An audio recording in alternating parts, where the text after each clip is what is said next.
Sent to the husky section all over again.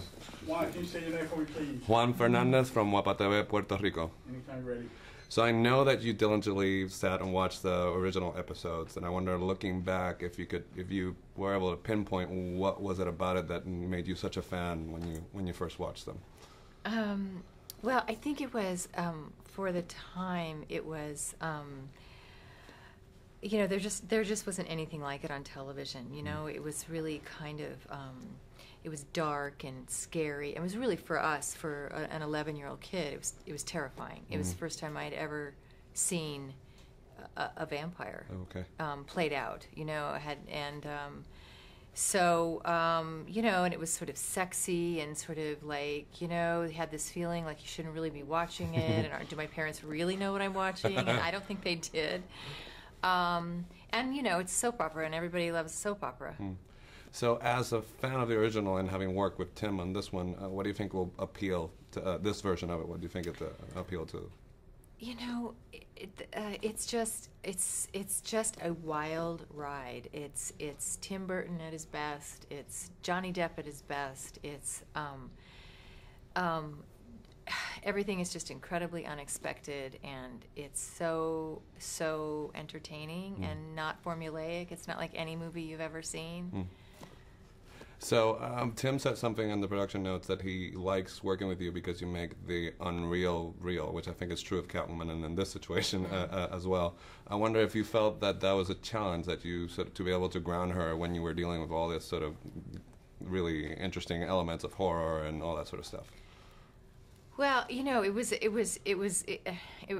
challenge to sort of, you know, to find the tone, because I mean, it's not real, it's not reality. Hello, we're talking about vampires, so you know, you have to sort of take a leap of faith there, and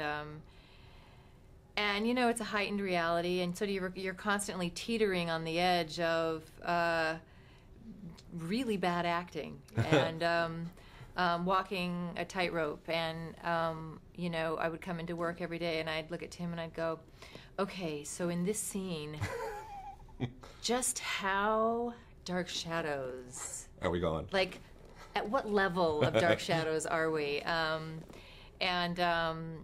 So you know, somehow he knew what I meant, and somehow I knew what I meant, even though I couldn't really articulate it to you.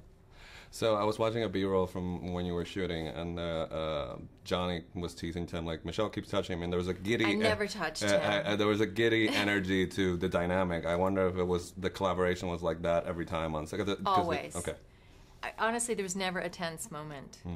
And which is, I mean, there are always tense moments. You know, there were always, I mean, not to say we didn't have days where everything didn't go right, and you know, things go wrong, and there were a lot of special effects and this and that, but I think that everybody was so excited to be there, and it was such a